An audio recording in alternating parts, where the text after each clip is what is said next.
Dr. Sobur Khan, sir, I'm actually a big fan of your work. I know you have engagement with Daffodil IT. Maybe you started your entrepreneurial journey with computer business. Then you develop your huge business, this university, Daffodil University, and your group of business. Sir, my major concern, because we are advocate for modern science, engineering, and technology, we are working with many developing nations youth communities, especially enhancing their capacity for research and innovation. Yes, developing world have they have strong dependency on largest company from Silicon Valley or from Europe or other countries like from China. What do you think? What is your master plan? Because you are a innovator, you are an entrepreneur. How developing nations can develop their own technology, their own research hub? What do you think? Is it practically possible, or how we can collaborate more for research and innovation? No, thank you very much. As I think this Marshall is also mentioned that augmented reality, virtual reality, and the game and other area. I think this developing country has immense opportunity, especially metaverse can be utilized in the entertainment area, because the entertainment area there is a lot of this technological that is component is needed to get the attention of the audience. At the same time, business operation also, if we consider the business operation, the lot of cases it is not possible to show the lot of the product or lot of the premises physically. So the augmented reality and these sorts of operation can easily can integrate it through this metaverse technology. So the business operation, those which is very relevant to this sorts of area, I think business houses can get in the very benefit. And of course, as a developing country, Bangladesh has the immense opportunity. As I firstly mentioned that, as I personally also involved in the education and training area. I think due to the cause of the pandemic, the lot of the restriction, a lot of the in-person gathering, forced our education institute to adapt the e-learning or the blending learning, LMS, digital content. These sorts of lot of factors coming. So this is the one of the things that our educational society, that is the school teachers, parents, everyone is now understood how they should utilize the virtual space, clouds facilities, and other things they also learn between this time. So I'm sure that educational facility, as I mentioned, that theoretical activities, practical activities, these sorts of activities also can be involved utilizing the metaverse facilities in the education and training area. And that in customer experience, a lot of cases, that we are flying or we are going to the restaurant or we are visiting to the some of the premises, or maybe we are getting some online product. After this getting the product, I'm sure there's the owner or the operator always love to know the exactly the customer experience. So in this area also, I'm sure that it has a very good opportunity to utilize this metaverse, like automakers could offer test drivers in an extended reality setting.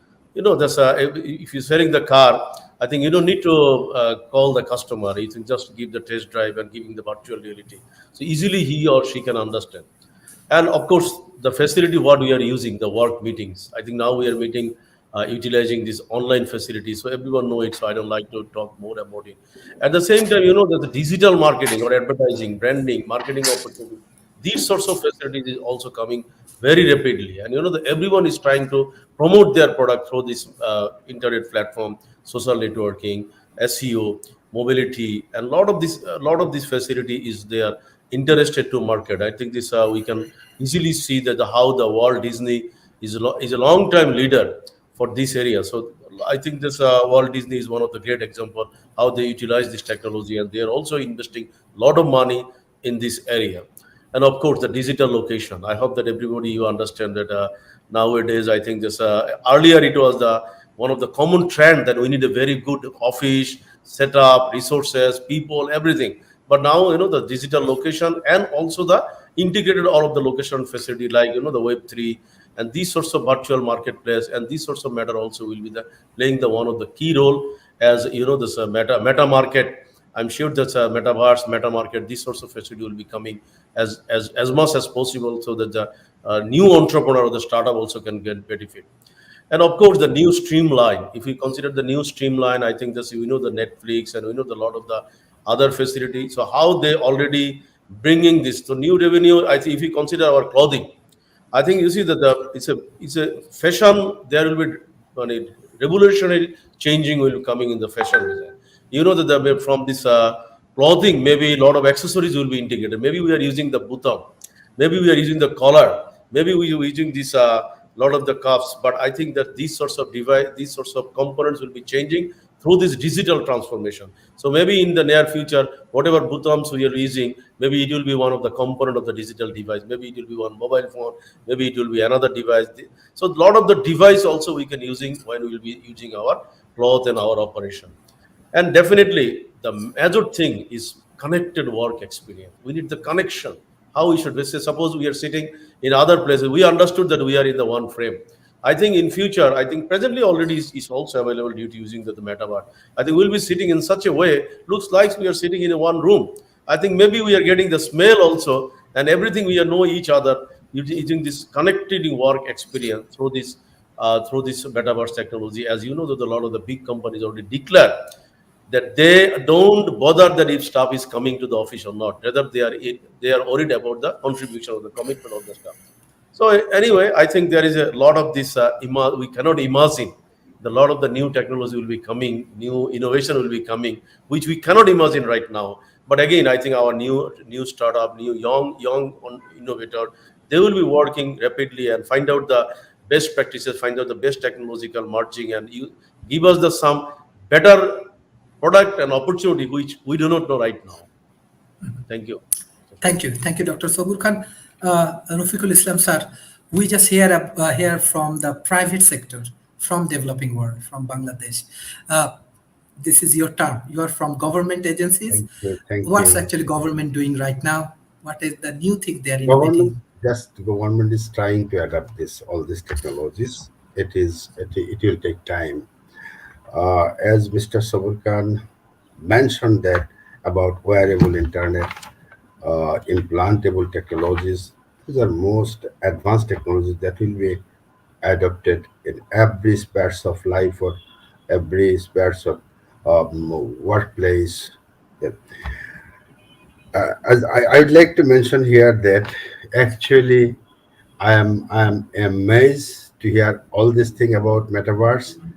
And as technology leader, our Mr. Sabur Khan sir, may I take the opportunity to help your assistance in our power sector? Would you kindly advise or consult us how do we adapt that type of technology in our system, ranging from generation to end user, that is customer service, our smart distribution system, smart grid system. I would like to request you all, and often I will bother you all experts requesting to help us at least Definitely, Mr. to Rafiqul assist Islam. our government sector. We'll love to be cooperative. We love to Um, cooperate with each other. Mr. Marshall, you are climate change activist. Also, you are our honorable board of advisors. What do you think? What do you think about metaverse? How it will be helpful for climate change related projects, and how it can be helpful for us? Well, that's an excellent question, Sharif, and thank you for having me on this panel. Um, I think there's a lot of issues for metaverse. It is considered a combination of a lot of different things. The fact that Facebook took on the name Meta because of metaverse is not. A lot of people think they just changed their name because of metaverse coming into the what's coming into the marketplace. But you have to remember, Facebook doesn't only just Facebook; it also owns WhatsApp, Messenger, and Instagram. And so it saw. I think that they saw a convergence of these technologies, and they aligned it with the concept of metaverse. And a lot of the speakers here have already dealt with the issue in many realms. I mean, Donald brought up the issue of where it originated in science fiction in that novel, which I read a long time ago. And it's also interesting in that it first got, I think, its big launch in video games. And I think one of our speakers spoke to that. It's essentially a virtual reality concept, and it has both a hardware and software component to it. I think we've talked about the current feasibility of metaverse and how would one use that? Let's say in my realm, which is climate change issues. climate restoration, climate repair. There's probably a likelihood that it's going to play a big role in it at some point. But right now, as a lot of the speakers have written about or have talked about, not written about, but talked about, Metaverse is on the precipice of getting going. It's adoption. It's an early adoption stage as an innovation, and there's a lot of different issues. There's user safety issues. I think it was Donald that mentioned that you can only be on for like 2 hours in a Facebook, Google, not Google, but Facebook Metaverse type system. There are social issues aligned with it. In 1992, there was the thing that talked about it was snow crash, and I think they spoke about that. There's a lot of different issues here. I would say, with regard to climate change, like any other innovation, it'll probably be adopted and used. Right now, what we're doing is we're integrating blockchain and augmented reality, which is kind of a mixture of some of this metaverse concept. I think we're at early stages with this, Sharif, and I do foresee that at some point in time, the costs of metaverse technology and applications will lower, and people will invest in it. But as Donald pointed out, it's a little too soon for folks like us to devote our assets and resources into that unless we have something that's practical to use.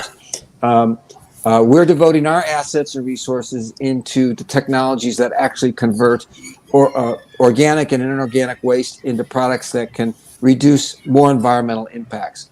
And I think the future of metaverse with this topic can be a great opportunity for the developing world, Sharif, for places like Malaysia, Bangladesh, and other countries, that it has an opportunity for, like the panel that's on here now. We have people from all sorts of parts of the developing world that can actually have expertise and background and take an advantage of that. I think one of the parts or issues will probably be funding, but that's like any other technology.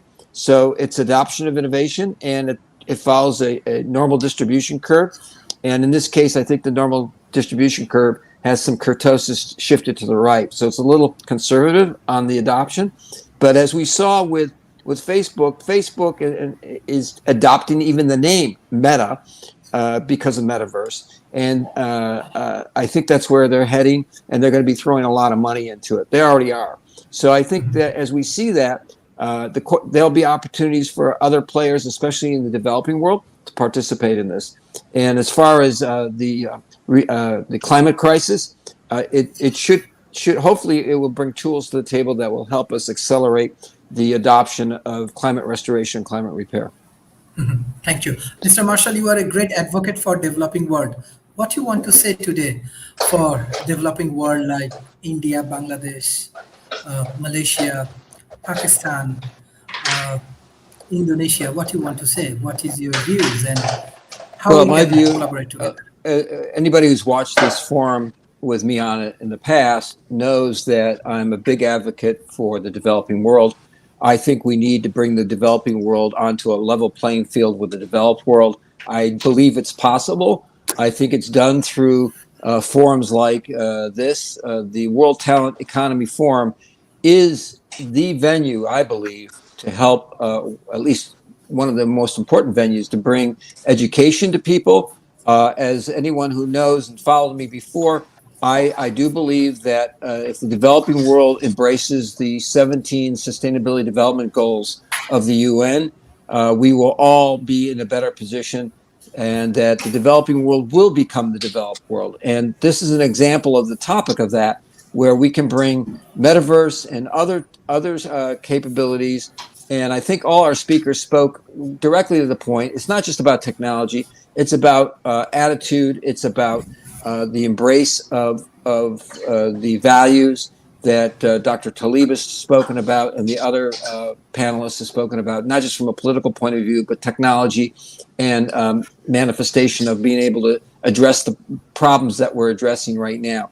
The biggest existential threat to the world right now, in my opinion, is the climate crisis.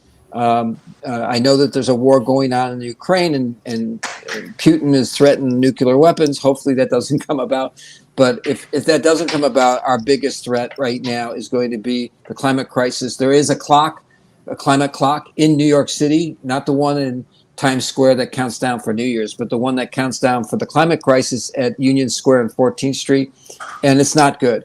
It's bad news. The IPCC, the International Panel on Climate Crisis from the UN, has given out a report at the beginning of April that says it's good news and bad news. The bad news is we don't have much time left.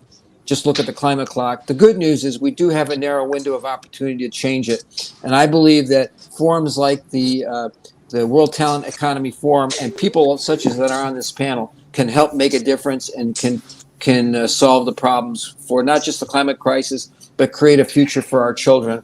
And I think, as everybody's pointed out, our children are the future. That's where they're smart, they can adapt, and we need to bring them on board with tools such as Metaverse and things like that.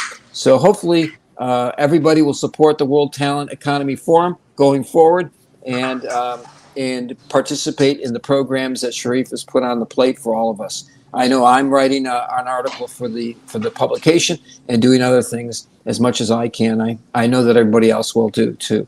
So again, my hats off to you, Sharif, and to this panel for bringing up a topic such as Metaverse, who might not connect it to the real world, but it is in the real world, and we're all part of that. Thank you all, and thank all the panelists for having me as their guest with them.